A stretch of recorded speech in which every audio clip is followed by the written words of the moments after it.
Hello, and welcome to the Steps to Happiness show on Soul Livity TV. I'm your host, Teresa Greco, happiness coach, author, editor, writer, educator, and Reiki master. Are you ready to take the necessary steps towards true, unwavering inner happiness? If so, the Steps to Happiness show is for you. On my show, you will learn about the principles and practices that lead to true inner happiness. Because guess what? It isn't found in our external environment, but within ourselves instead. Together with my guests, we'll explore the latest physical, mental, emotional, and spiritual well being practices. And together, we'll advise you on the actionable steps you can take towards a happier, more fulfilled, authentic life. The happiness principle for today's show is living an extraordinary life. There's a saying by George Carlin that goes, "Life is tough, and then you die." We didn't come to Earth to be unhappy. As souls, we didn't choose to have an earthly experience to be miserable and then die. If we are love, peace, and happiness at our core, how could we have a life that is anything other than that? Now, don't get me wrong. I am not suggesting we're supposed to have a fairy tale life filled with only laughter and good times. How would our soul learn, grow, and expand, though, if we didn't have trials and tribulations to show us more about ourselves and the innate gifts we have that the challenge allowed us to discover? The point I'm trying to make is, although we have challenges we are going to have to work through, that's inevitable. We can always choose to take the necessary steps that can bring us back to who we really are. Is the world going to lead us away from the love, peace, and happiness at our core by having us feel a whole host of unpleasant emotions like anger, frustration, envy, shame? Absolutely. Is it okay to feel these unpleasant emotions? Yes. Part of our soul's human experience is to feel other emotions that we don't usually feel when we are solely unconditional love. We want to allow ourselves to feel the emotion freely and then to allow it to dissipate when it feels right to do so from the heart, without having the mind perpetuate the emotion by replaying the events in your mind. What's important to remember is that we don't want to unpack our bags and stay in those unpleasant emotions, but instead take the steps we know help us to return to the happiness that we are. So, how do we live an extraordinary life in a world that requires us to realign ourselves with our true nature every day? I believe you first need to define for yourself what living an extraordinary life means for you. This requires that you take time to reflect on your desires. What would make your life extraordinary? A fancy car, purse, shoes, a big house, lots of money, expensive vacations? Once you've thought about your desires, the next step is to really ask yourself why you desire these things. Is it because society told you you need these things to have a happy and extraordinary life? Or is it because you believe having these things will make people love, respect, and accept you more? What is at the very core of these desires? Is it to feel more free, more confident, more empowered, and in charge of your life? Taking time to really analyze your desires, goals, and aspirations will allow you to figure out what exactly you're seeking to fulfill you and why. Lastly, living an extraordinary life most definitely requires that we show up as our true and authentic selves, living the life we came here to live, living the happy life we came here to live. which we can only do if we are real with ourselves first. This requires that we are willing to experience any short-term discomfort, risk, and uncertainty to be who we really are and to go for what we truly want. It means living a no regrets life where we realize our true potential and purpose for being here. It means playing big in our lives by moving past limiting and self sabotaging thoughts and beliefs about ourselves by silencing the inner critic and remembering we are powerful creators capable of creating the life of our dreams. And that's where we love ourselves enough to know we have what it takes within us to pursue what we're passionate about and knowing we are enough, worthy, and deserve everything we want to do, be, or have in this lifetime. On today's episode, we're going to be discussing the steps we can take to live extraordinary lives.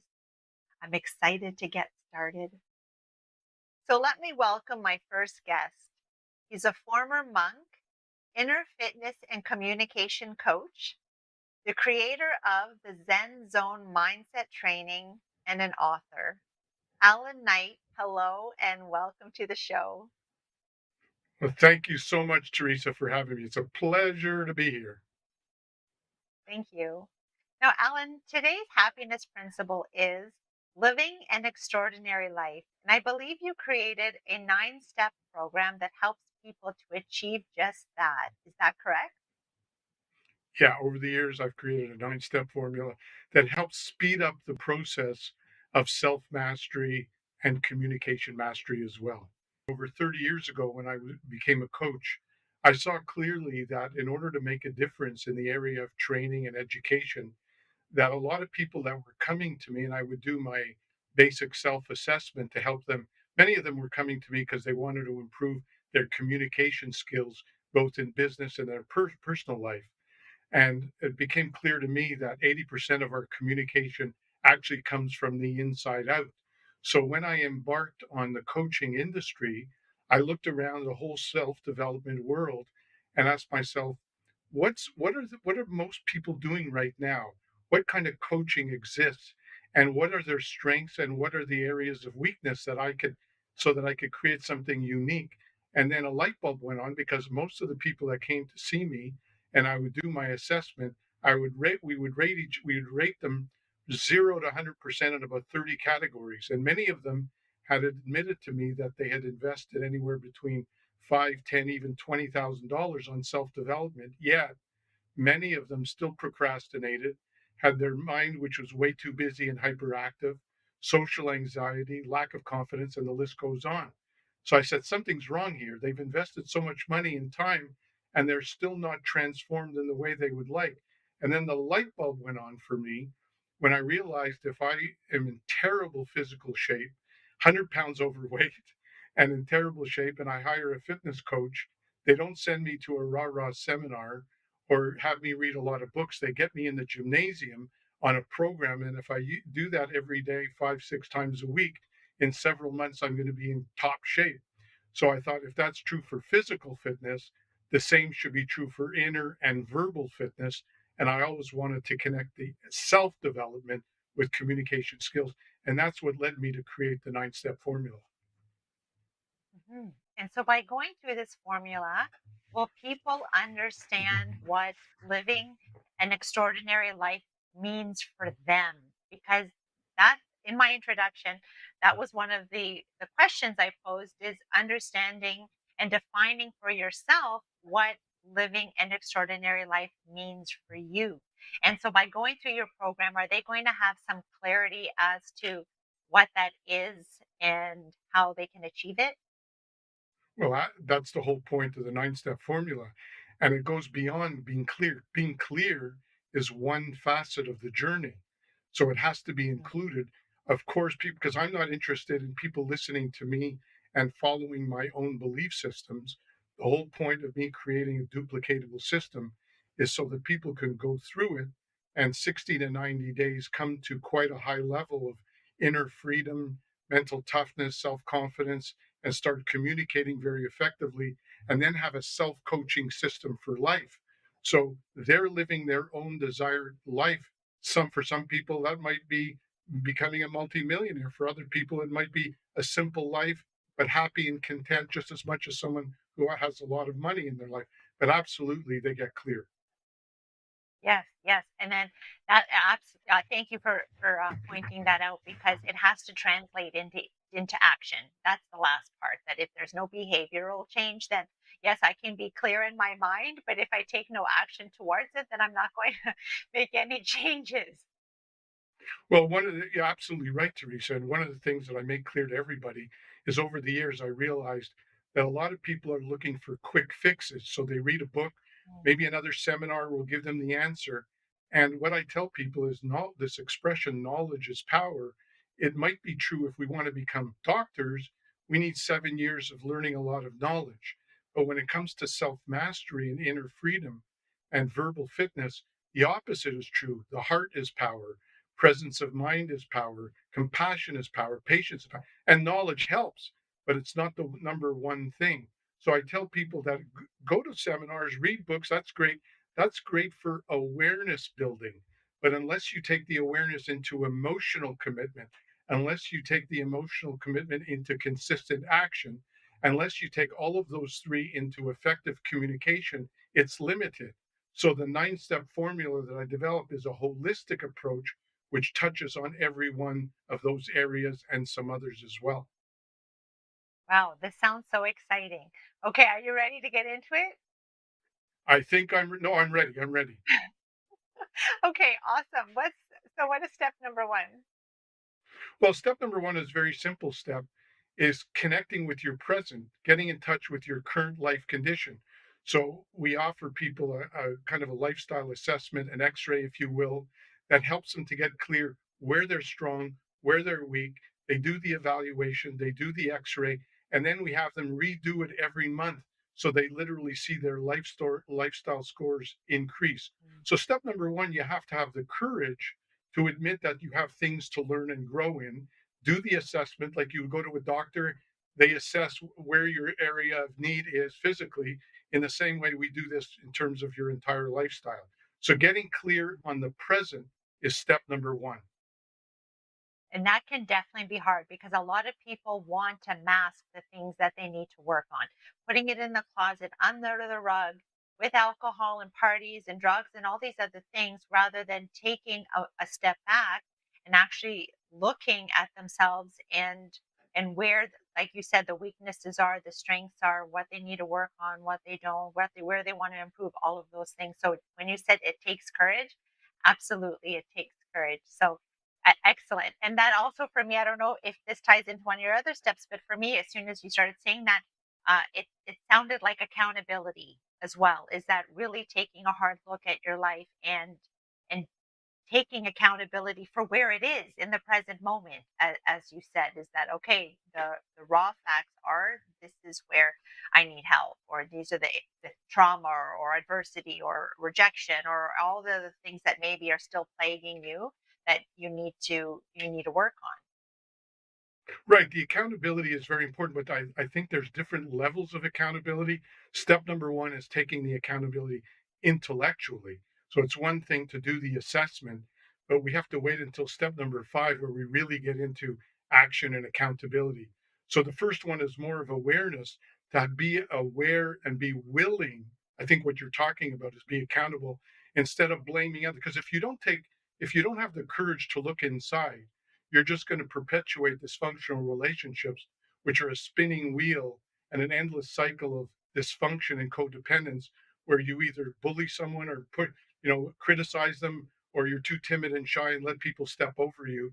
And that's not going to get us anywhere in our relationship. So being willing to take responsibility to look inside, absolutely the first important step. Mhm. Now, also with something you just said is that it's so important for us to understand that we have to get right on the inside for the external to reflect that when things are not working outside of ourselves, it's because things are not in alignment within us.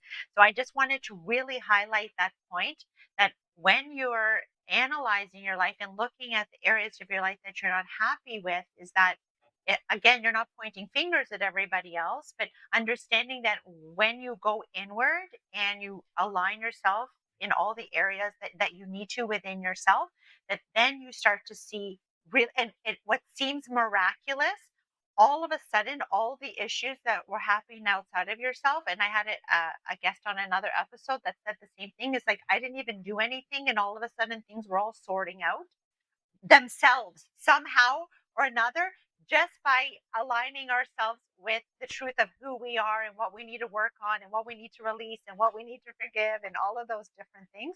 So I just wanted to highlight that point, that it's so important that we go inward and we work on ourselves first if we're going to see the results on the outside. Absolutely. And just to kind of point out the uniqueness of the 9 step formula and why I created the first 7 steps have to do with what you're talking about, learning to accept, adore, respect, and love ourselves unconditionally like our own child. Because one of the problems that I saw out there in the self development world is that many of us would read the books and go to seminars year after year after year, but we're not necessarily transforming. So it's great to become aware that we need to love ourselves. But then the question is, how do we speed up the process and how do we make it so practical and achievable that it happens more quickly than just reading a lot of books and 20 years later we're wondering why we're still not living that extraordinary life. So there's a reason the 7 steps are about empowering you, the first 7. Sounds beautiful. Okay, what's next? Well, next, after you've connected with your present, the second is connecting with your past. In other words, we have to deal Mm, with some of the negativity that came from our past without blaming anybody. But the reality, some people say to me, Alan, well, the past is the past. Let's forget about the past. And I say, oh, I agree with that. But I'm not talking about what's living in the past. I'm talking about the past that's still living in our bodies right now, the mm, emotional, psychological stuff that's still there that's keeping us from living in a true state of empowerment. So in step number 2, we have what's called 2A and 2B. Because if we hold on to grudges, hate, anger toward others, it's going to poison us to the point where we'll never grow. So we have some exercises that we teach you to neutralize a lot of that. And even when you neutralize your grudges and anger toward others, we have exercises, which is really the core 2B, is most of us are, even if we've forgiven everybody else, are way too hard on ourselves and too self-critical. So we have some exercises to neutralize that. So in step number 2, it's almost like, wow, having an inner cleansing. So some of the inner parasites and infections come out of our body and we feel some sense of relief. And that's the point of step number 2, so that we can get on and start to turn the negativity into more positivity as we go along. yes, thank you for that. That it's important for us to do that work. Again, although it's hard to do and it can be scary, and a lot of people avoid trying to go there because it is difficult. But we are fully supported in that, right? That our essential nature is love, peace, and happiness, is whole, healed, and complete. That part of ourselves was never damaged, never broken, doesn't need changing, none of those things. And so what I mean by that is that our spiritual self supports us in the healing of our physical self, in our emotional self, in our mental self. So even though it can be hard, our spiritual self is always there supporting us along that path and helping us to release what needs to be released. So stuff comes up for me like all the time that needs comes up for healing and comes up for release and comes up for forgiveness. And when it comes up, yes, it feels uncomfortable. And maybe, yes, I'll cry or maybe I'm upset or all of that. But once it comes up and it's released, there, as you said, there's like a huge weight that's been taken off and it's gone. And it could be like trauma that you're carrying, like generational trauma, or even like past life stuff that you're still carrying, that amazingly, when you deal with it and you allow it to come up for healing, and then you're able to release it through, and I'm so glad you have exercises that assist people with that, because and I have some strategies that I use too that I know have been helpful for me to release. Is that it's gone, and it is, you feel lighter. Like, I had some stuff that I went through last week, And I feel lighter this week because I was able to release it and let it come up instead of stuff and tuck because we don't want to deal with it. But then we're always carrying those burdens. We're always carrying those monkeys on our back. Yeah, no, absolutely. And again, I go back. I'm not trying to impress you on about the 9 steps, but you asked me about the 9 step formula, so I'm telling you the logistics of it is that what I warn people about, not warn, that's an extreme word, but what I let people know about is that the healing part of step number 2, as you just said, is very important because if you learn to neutralize and release some of these toxic emotions and psychological patterns, it's very important that you feel freedom. However, the reason I created a 9 step formula and not a 2 step formula is if all there was the release and everything was okay, then that would be fine. But if we don't replace that with some of these other Mm, elements of 3, 4, 5, 6, 7, then what happens, just like cancer can come back physically, the inner cancer can come back, even though we had some temporary relief. So again, I go back to the importance of connecting all the working parts so there's a true transformation that's very solid. mhm, mhm. Makes sense. All right, what's the next step? The next step is number 3. Now that we've let go some of the negativity in the past, okay, what do we want to do? When you want to go on a trip, you want to get clear, you want to identify where you want to go. So number 3 is all about building up your vision muscles. Who are you? What is your direction? What's your purpose? What's your vision for your life? So we have a number of exercises that help you to get crystal clear because a lot of people, even if they feel relieved of some of the negativity, a lot of them feel then lost. Who am I? There's a woman friend of mine who's 60 years old, looks like 45. She's amazing. And she calls me every so often and says, Alan, I'm still not living my purpose. And so we talk about why that's Mhm, so and what she could do to overcome that. And so she's wonderful on many levels. She's done a lot of healing, she's done a lot of spiritual and personal development, but she's not clear yet. So it's very important for us to get clear. Who are we? Who are we authentically? What's some of the important things we want to achieve in our life? They don't have to be big and fancy, but once you're mhm, clear, I've had no money in my pocket at times and was not clear and I was a mess. Other times I had no money in my pocket, but I was clear and I felt at peace and I knew where to go. We mhm, teach mhm, people how to get crystal clear on their vision, purpose, so that they now mhm, can embark on achieving that. mhm.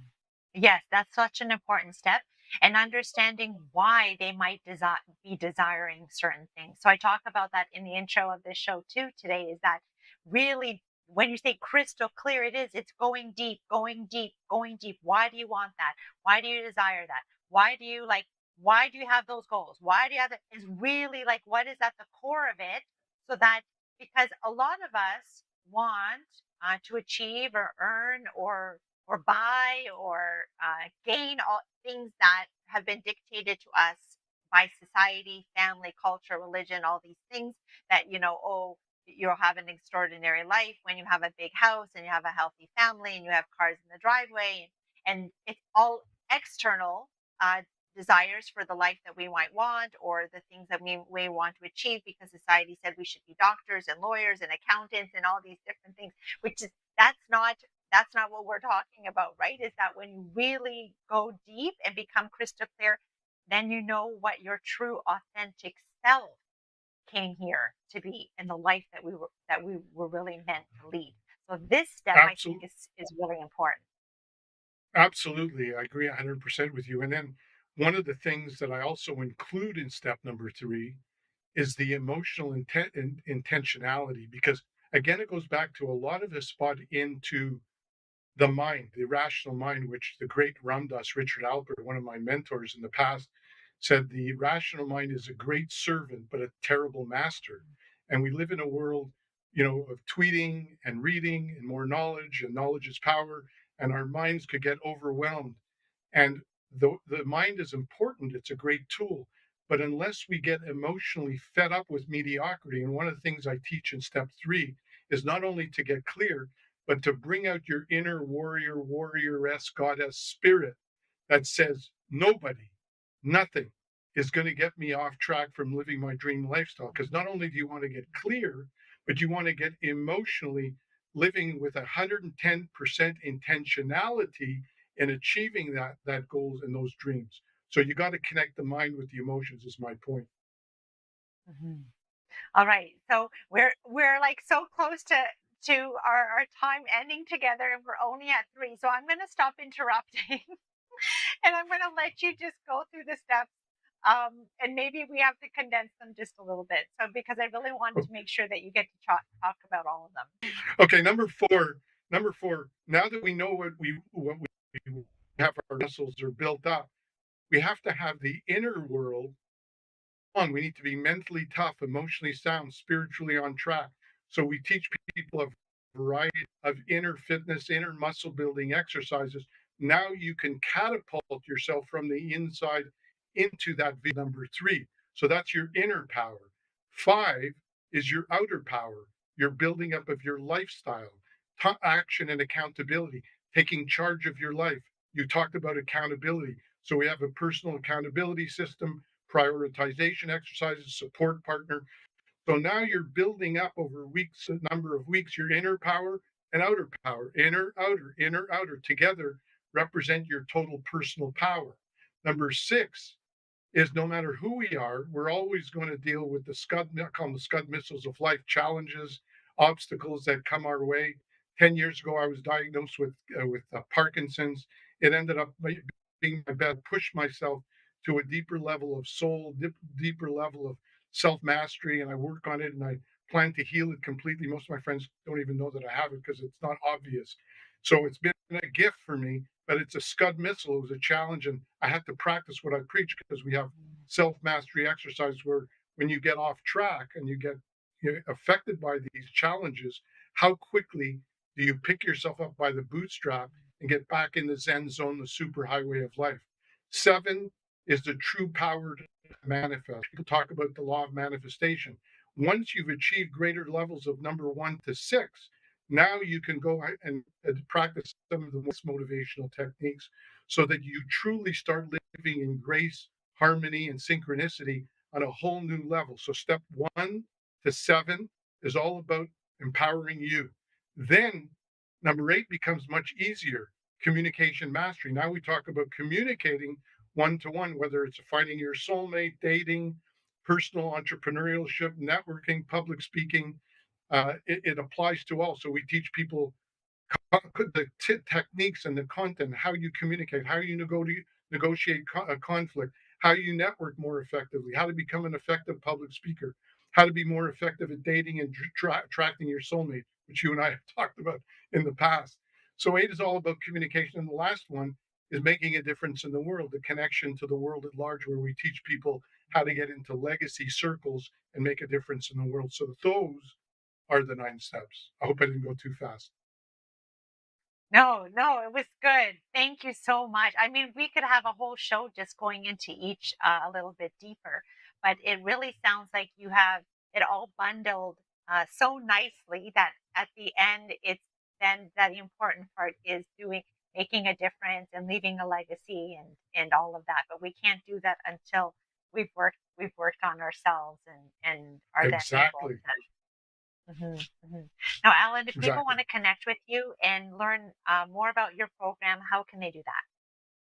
Well, they could go to alanKnight.com. That's my main website. If anybody is interested, also not just on the training, but if they'd like to become a coach, we have a certified training program where I teach people how to become a coach and coach this program. You could see that on my website. If you want to get free guided meditations on assertive confidence, you can also go to a website called shy2bold.com. Shy2bold.com, where not only do you get free guided meditations on assertive confidence, but you'll get ongoing videos that we're sending out as well. So those are the two best ways. Or Facebook, Zen Zone Mindset private group. You want to come on our group, you're welcome to come on our group as well. Thank you. Thank you for all of that. Also, thank you so much for being on the show today and sharing your 9 step program with us that can help us to live our extraordinary life. Thank you, Teresa. So kind of you to have me. And I hope I didn't speak too quickly. This is perfect. This is perfect. Okay. Stay tuned as after the break, I'll be speaking with Kim, who will be sharing more about her 6 step program to extraordinary living. I'll see you after the break.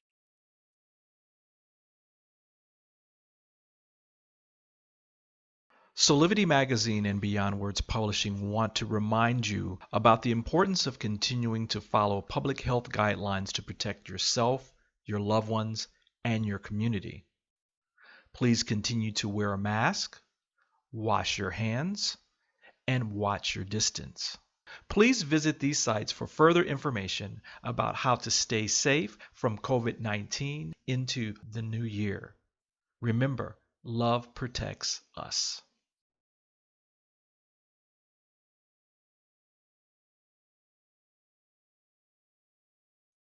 Welcome back to the Steps to Happiness show. I'm excited to introduce my next guest.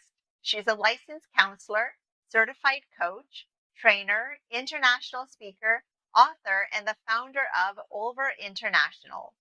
Kim Olver, hello and welcome to the show. Thanks so much, Teresa. I've been looking forward to this. Thank you. Now, Kim, today's happiness principle is living an extraordinary life. And I believe you've created a 6 step program that can help people to achieve that. Is that correct? Absolutely. It really is designed to help people clear out the thinking that they have that might be getting in the way of them having that extraordinary life. We Awesome. call it we So, call it mental freedom. mental freedom. Okay, perfect. Yeah, And so I'd love to dive deeper into the steps with you on today's episode, if we could. sure. Sounds awesome. And so, what is step number one then? Oh, step number one is a concept that I first heard about in Stephen Covey's book, Seven Habits of Highly Effective People, where he talks about the difference between responsibility and responsibility. And I find that a lot of times people are not having the extraordinary life that they want because of one or two things. Either they're taking responsibility for things that are not theirs to be responsible for, like other people's happiness, or they're taking responsibility for things, or I'm sorry, or they're not taking responsibility for things that really are theirs to take responsibility for. So, under the category of taking responsibility, we are all responsible for our own happiness, and we're responsible for making sure our needs are met. But we often abdicate that responsibility to other people, and we say things like, "Well, I'll be happy when you," whatever the end of that sentence might be. And that's a cop out. It isn't true. We are responsible for our own happiness. No one else is. Also, we're responsible for everything that we do.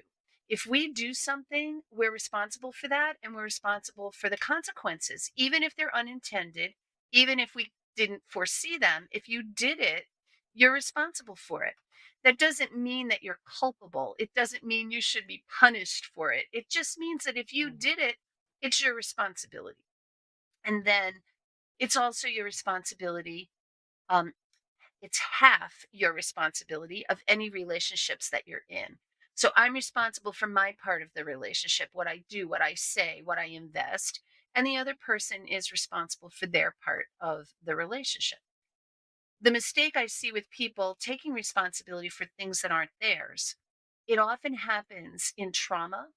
It happens anytime a person has been victimized. It comes from their desire to protect themselves from it in the future.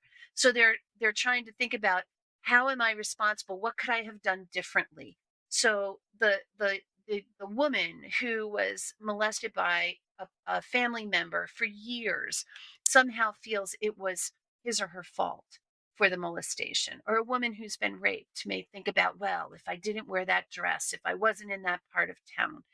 Um, so we sometimes take responsibility for things that aren't ours, and we need to learn to put the responsibility where it belongs, on the perpetrator or whoever engaged in the behavior. It wasn't us. We didn't do that. And I also find Mhm. that this is often guilty, parents are guilty of this, is accepting responsibility for their grown children's behavior as well. And that you can do it if you believe that that is what you're supposed to do as a parent. I don't ever tell people they shouldn't do that. But I will say that you won't have the degree of mental freedom that you would have otherwise. And you probably won't be able to live that extraordinary life because you're trying to carry not only yourself, but other people too. And that doesn't mean you can't have compassion and you can't be kind. That's where responsibility comes in. You have the ability to respond, and you also have the ability to not respond. That's your choice. And then once you make that choice, you're responsible for the consequences of that decision because you did it. So it really is getting clear and taking the responsibility that's yours and letting go of the other stuff. That's the first step. Mhm.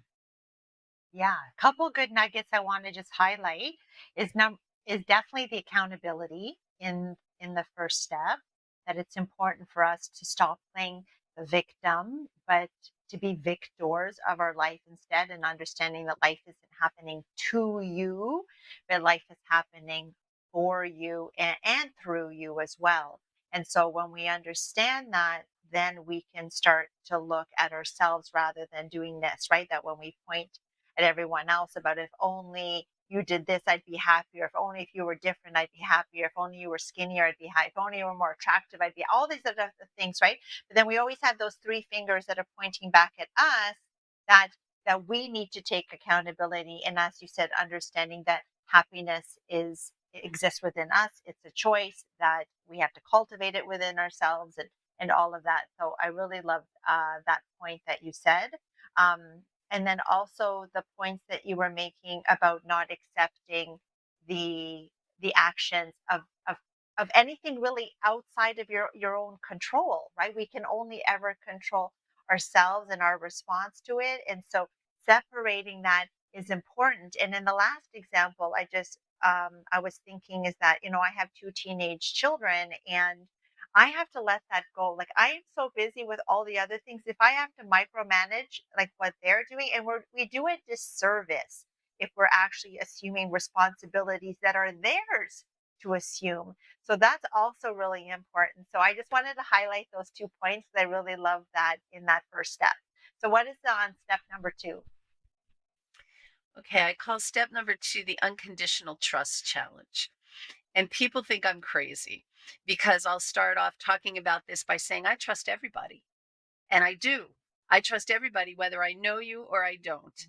And I trust you to do one thing. And I know in advance that this is exactly what everybody's going to do. So, my unconditional trust challenge is to ask people, if you want more mental freedom in your life, then trust the people in your life to do this one thing. Everyone is going to do the best they know in that moment to get what it is that they want. And if you understand that and you care about that person, you actually want them to have what they want, even if it's something you may not want them to have. It may create some discomfort for you. It may create some pain for you. It may even make your life more difficult. I remember when my youngest son, when he was he was a week shy of his 18th birthday, wanted me to take him to the Army recruiter's office and sign him up to go fight in Iraq. And I did not want to do that. But I did know that I needed to take that step to support what it was that he wanted. And then it was my responsibility to go back to step number one, to figure out how I was going to get my needs met while he was off playing in a war zone, because that was not part of what I wanted as a mother. So when you unconditionally trust people, the problem with trust today is that we trust people to be who we want them to be. Whenever we have a relationship, we have a picture in our heads of how this person is supposed to act, what they're supposed to think and believe in, and how they're supposed to be. And that picture in our head is a picture of perfection for us. And there isn't anybody on the planet who can meet your picture of perfection 100% of the time, all the time, every day. And when you hold people responsible for that, they can't help but fail and frustrate you and Mhm. frustrate themselves in the process. So stop trusting people to be who you want them to be and trust them to get what they want in the moment. And now you can see them clearly. Now you can see better who they actually are because you're not Mhm. looking at them through the lens of who you want them to be. Now you have to go back to step one with responsibility and decide, what kind of relationship do I want with this person now that I can see who they really are? So Mhm. people will have a difficult time when they think about infidelity, right? That's something most people don't want, although there are relationships that do, um, they actually form with that in mind. So if you're a person who doesn't like infidelity and your partner continues to engage with other people, then you're going to see that that's who your partner is. And you have to ask yourself, is this the person I want to be in relationship with? Do I need to draw some boundaries? Do I need to end the relationship? Do I need to love you, but love you from a distance? There's um, so many decisions you can make regarding relationships, but you have to remember you're responsible for your part in that relationship. So what now that you see the person as they actually are, what kind of relationship do you want to have with them? And then go about creating that relationship. Mhm. So I find it's very mentally freeing to work that unconditional trust challenge. I started it because of a real challenge I had in my life where I was trusting someone to be who I wanted them to be. And once I recognized Mhm. that, I thought, for 30 days, I am going to do this unconditional trust challenge and see what happens. And it brought me so much peace that I have been challenging a lot of people who come to any of my talks to take up that unconditional trust challenge as well. It brings so much peace of mind, and it kind of um, blows away, if you will, the idea of expectations in relationship. Um, Yes. I think expectations are a very strong relationship destroyer. We don't want to have Mhm. expectations of other people. It's not our place. They're the ones who get to Mhm. decide what their expectations are, and we either support them or we distance ourselves because we don't like what that is, and it might be causing us some sadness and misery. And so we might say, "You have every right to do what you're doing. I just don't want to be so close while you're doing it because it's painful." Mhm. And then you make a step back. So Mhm. that's number 2. And it's coming into it with the understanding that you're not going it's judge-free zone. Right? If you're going to trust Absolutely. everybody to just, to show up as they are, is to come in like unbiased, to be like just the observer and not be judgmental, and as the observer, just to observe as they are. And then the thing with the perception is that we're always looking through our own lens of perception. Like 99% of the time we are looking at the world through our own lens of perception. 1% is actually how it is, 99% is how we see it. And we're always seeing it with our own personal bias and background and all of that. So that is that I love that challenge, because that is how really we should be living, is without judgment, because without judgment things are so freeing. And like you said, there's no expectations there. It is, yeah, it's a wonderful approach. All right, what's the next step? I want to tell you that, but I also remembered something I didn't say about the unconditional trust challenge that I think is super important. When you said non-judgment, I remembered I wanted to say this as well. That unconditional trust challenge doesn't just apply to the other people in your life. It also applies to yourself. And there's so many times when we take the person that we are today and we judge our former selves based on who we are today. And when you're doing unconditional trust, you recognize that you, no matter what you did, how awful you think it was, you did the best you could in that moment to get what you want. So you need to forgive yourself, have some compassion, and move forward. So that was what I wanted to share about the last one that I didn't. And then the third thing is adjusting our language, because language is so important when you're trying to make shifts in your life. And there's certain things when you're looking for greater mental freedom that you just don't say. You don't say, "You made me so mad," or or I didn't have a choice. Well, There's always a Mm. choice. You may not like the choices you have, but there's always a choice. And the biggest focus that I place in this language piece is on the way that we tell ourselves we have to do things. I have to clean the house. I have to cook dinner. I have to um, record these podcasts. I have to. And while we're saying I have to, there's no freedom in that. It feels like a heavy weight or anchor around your neck. It's really debilitating. When you think about the things that you have to do, honestly, from my perspective, there's only one thing I know of that we have to do, and that's one we're going to have to die. There used to be an expression, death and taxes, but I know a lot of people who don't pay their taxes, so we can't even say that anymore. So everything else we do is a choice.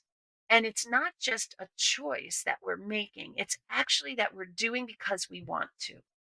And the way to figure out why you want to do it is simply to ask yourself, why am I doing this? If I feel like I have to do it, why don't I just stop?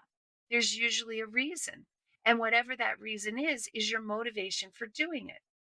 So I knew this woman who was working at a job that she liked her job, but she had a very personal grudge against the boss, and she wanted to leave. But she told me, I can't leave. So my ears perk up every time I hear can't. I always say to people, well, you could, you might not want to, but you could, because I want people to expand their possibilities, not restrict them. So she told me that she couldn't, absolutely could not leave because she was a part time worker that got full time benefits, and her husband had muscular dystrophy and needed her great insurance policy. And she didn't believe that she could find that anywhere else. And she convinced me that she probably was right. Maybe she could never find that anywhere else. So I said, so if that's why you stay, instead of getting up in the morning and saying, I have to go to work today at that place and see that person I can't stand. I said, what if you get up in the morning and you say, wow, I get to go to a job that will give my husband the medical support that he needs to live the best life he can? What a shift in perception. Right now, you feel great about going to work. And when I explored it a little bit more, I found out this woman she doesn't like doesn't even work in the same location. So it's not like she sees her every day. Occasionally, she has to Mm. talk to her on the phone. She loved her coworkers. She loved the work that she did. And after that conversation, she actually shifted and goes to work. And now it's 20 years later, and she's still there and she is happy in her work. So that's just one example. When you stop telling yourself the things you have to do and get in touch with the reason why you want to do it. Yes, and that's perfect. I talk about that as well. And the shoulds and the have tos, right? The have to time I ought to, it's all kind of roped into that. And now that I am really trying to live my authentic self, because part of my happiness story is that I had lost myself in the living of my life and trying to be the perfect mom and perfect daughter and employee and friend and sister and mom and mother, daughter-in-law and all this other stuff that trying to live up to everyone else's expectations. I was always that I have to, I should. That was my vocabulary. And now I have to ask myself when stuff comes out, I have to constantly check in with myself and think about the reason behind why I want to do something. Is this something that is a desire for my true authentic self? Is it like, and sitting with the emotions, because the emotions really help you to determine if it's in alignment with who you are. Is it part of, your purpose? And not, when I say purpose too, for me it's more about being on purpose. So when you're on Yeah. purpose, you feel happy, it feels good inside the body. There's like excitement, there's the butterflies, there's the like, yeah, this just feels right. And so when you it is in alignment with your life path, with who you are, then it feels good. But when it doesn't, often it's like, you're getting pains, my stomach doesn't hurt. It's like your body is so, it's amazing how all aspects of ourself are communicating with us, that on a mental level, right? We tend to rationalize situations and say, exactly like her, well, I really need to go there because it pays the bills, it helps with this, it helps with that. But emotionally, it doesn't feel so good. But it's interesting how a shift in mentality can help us to shift, maybe that those ill feelings towards us, or maybe thinking or inside of us, and then thinking about it in a different way can help give an emotional shift as well. Like, yeah, there's that's what I really loved about that point, is that I have to do that all the time, is asking myself, is this really me? And now having the courage to say, no, I'm not going to do it because it's not what I want to do. And the more we practice doing that, standing up for ourselves and respecting and honoring ourselves, that we notice that other people do that too. Like, I felt like everybody was always disrespecting and dishonoring me by like complaining about, if I did what they wanted, they were still complaining. And so it was really all about honoring and respecting myself first. And then I noticed all of a sudden people were fine with when I said, no, I'm not going to come over, or no, I'm not going to do that. It was like, oh, okay. I'm like, what the heck? Like, you were so miserable before. Even when I did what you wanted me to do, you were always miserable. So it's so interesting that when we make that shift within ourselves, that that really, it seems miraculous that things just shift on the outside. Like, probably that lady's manager is probably not even on like negative, and how she saw her. That probably isn't even a problem now, because it's all within us all the time. Yeah, I think that's really true. I do. All right, what's the next Very step? cool. All right, the next one is about the stories we make up in our heads, and we all have them. And a very common situation is you walk into a room where a couple people are talking, and as soon as you walk in, they stop talking. And we have a story in our head, and almost everyone has the same story. And the story is they're talking about me. And Mhm, this happens in all aspects of our life because we're human. We like the gestalt. We want to have closure. We want to understand why things happen. And we don't have the information to give to ourselves the closure that we need to make it up.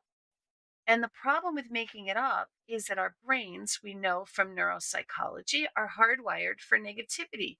So we're going to make up stories on the negative side. We're going to tell ourselves things that cause us pain instead of build us up.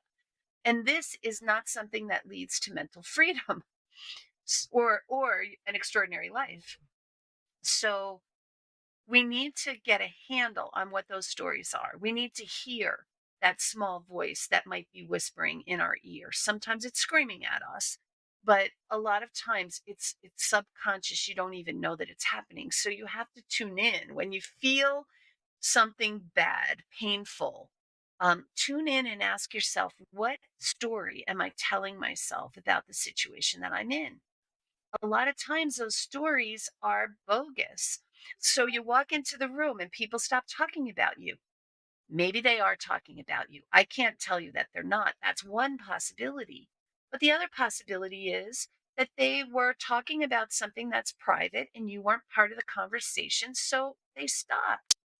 It could equally be as true that your presence is so stunningly overwhelming that they stopped you, took mhm, their breath away. The story you tell yourself will determine how you feel for the rest of the day. And since you're never going to actually know what made them stop talking and you're going to make it up, why not make up something that's going to help you feel better? That's kind of step one on this stories in your head idea, is make up a story that feels better because you're making it up anyway. You mhm. might as well do Yeah. something that serves you instead of something that tears you down. But the second part of that, once you get used to that, my real hope for mental freedom in this fourth one is that you don't have a need for stories anymore. That the stories don't matter because you take life every moment exactly as it is. It's a lot like Byron Katie's work and the book Loving What Is. You just say, okay, this is what's going on right now. What's next for me? You accept it, you don't judge it. It's more part of living in that judge free zone. Even if they're talking about you, is it because you're so successful and they all are jealous and they're saying some things about you that you really don't need to know? Their opinion of you is none of your business. I love that expression. Yeah. So it really is getting a handle on those stories, turning them into something a little more positive, and then walking your way or leaping your way if you want to the place where you don't need a story at all. You just embrace whatever's going on because you said it. Nothing happens to you, everything happens for you. And so when you Mhm. understand that, you have no need for stories. You just thank you, thank you, thank you, whatever it is. So Mhm. that's the fourth one. Yes, yes, that's very powerful because we all have that inner critic. That is those limiting beliefs, the self-sabotaging, the negative self-talk. I had it all the time. For me, it's the ego voice, right? It's that part of us that's Hmm. there on a repeat, the negative Nelly that's always saying that the things that for me it was the things that were said to me over the course of my life from friends and teachers and a lot of times well-meaning people, but the end it ended up being the part of that voice, that negative self-talk that was there every time I looked in the mirror, every time I put a piece of food in my mouth, every time I tried something on, I was never skinny enough, never pretty enough, never athletic enough, never enough of a lot of different things. And so it's that if that contributes to the stories we tell ourselves about, oh, we'll never amount to anything, what can't I can't go for that, I'll probably never achieve it, I'm not smart enough, I'm not all of these different things. So it's so, so, so important for us to be awake to that. Now, Kim, we've run out of time, and I'm so sad because we didn't get to look at the last six steps. But this this is an invitation for anybody that's interested in knowing more about Kim's program. Kim, how can they get in touch with you? How can they learn more about it? Well, probably the best way is to go to olverinternational.com. My last name is spelled O-L-V as in Victor, E-R. You can also find Olver International on Facebook, LinkedIn, Twitter, and Instagram. So if you have an interest in knowing more, also there's a YouTube channel called Mental Freedom. And so my email is kim@olverinternational.com. Awesome. Thank you so much for being on the show today and sharing 4 out of 6 of the steps that we can take to live extraordinary lives. Thank you, Teresa. It was really fun to be here with you. Thanks. Thank you. I'd like to leave you with a thought for the day. On today's show, you learned about the various steps we can take to achieve the extraordinary life we wish to lead. If we are going to be happier people and feel fulfilled, then we must take a more active approach to design the life we want. So, how do we do that? Well, with courage, honesty, dedication, and consistency, we can take the steps we need to change our lives for the better. The first step is awareness, becoming aware of the thoughts, beliefs, relationships, and circumstances in your life that aren't serving you and have you living a life you're unhappy with. Next is deciding what do you want and focusing on it by giving your brain direction. What do you want physically, emotionally, and spiritually in maybe your personal and professional life? Then it's making a commitment to do away with any negative and limiting beliefs about yourself, to change the paradigms that are having you play small in your life, and to be a victor and an active participant in creating the life you want. And lastly, it's to take consistent action, to consciously take the new steps needed to advance your life in the direction that you desire. As powerful creators, we have the ability to manifest the life of our dreams. We have all the gifts within us to make this happen.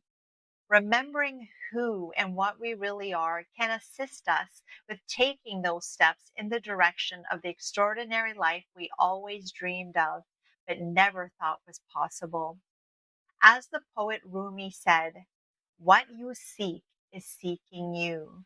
So the extraordinary life you innately wanted to live here on earth is also urging you to live it. So, what are you waiting for? Thank you for joining me this week on the Steps to Happiness show, and I look forward to being with you here again next week.